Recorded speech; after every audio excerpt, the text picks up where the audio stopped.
co-sponsor of a second bill in the Senate to protect Mueller, and he joins us on the line. Senator, welcome back to the program. Thank you, David. So what's your bill do?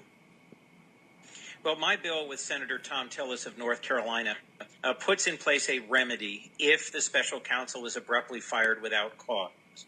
The special counsel can go to a federal district court and get a 3-judge panel of federal judges to review whether or not his firing fit within the different restrictions that we put in the statute. There's a 14-day period from when he files to when the decision should be rendered. And most importantly, if the 3-judge panel determines he was inappropriately fired, they can direct his reinstitution. Okay, so you're adding layers of review before the president could fire the special prosecutor. I just want to listen with you, if we can, to White House counselor Kellyanne Conway. She was talking about the Russia investigation on ABC's This Week on Sunday.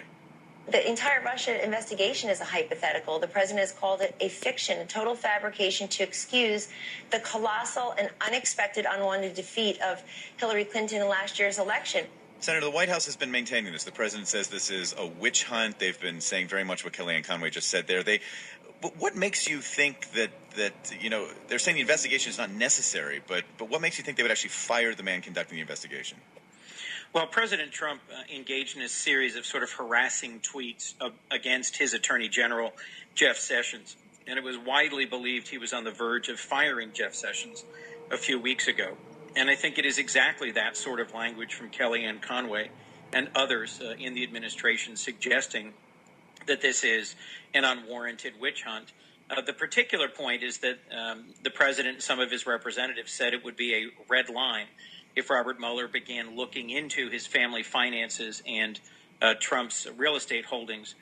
There's reason to believe that now that a grand jury has been impaneled and given some of the experts recently hired by Robert Mueller, who are experts in real estate transactions, in transnational money laundering, and in foreign bribery, there's reasons to believe that that's exactly what Bob Mueller is now looking into.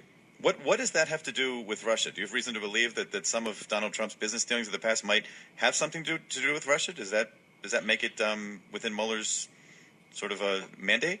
Well, there's been public reporting on the idea that significant amounts of Russian money went into real estate deals after Donald Trump went bankrupt, lost several of his major properties a few decades ago. He had real difficulty getting financing for his major real estate developments, and part of how he was able to resurrect his businesses allegedly was through significant amounts of illegal laundered Russian money. That's just allegation at this point. There's been some reporting on that, but that would be the link, the suggestion that somehow close relationships developed between President Trump, Donald Trump Jr., and other folks who were leaders in his business organization, and that those relationships then allowed the close working relationship, the transfer of information that's alleged to have been at the heart of some collusion between the Trump campaign and Russian intelligence and a recognized Russian campaign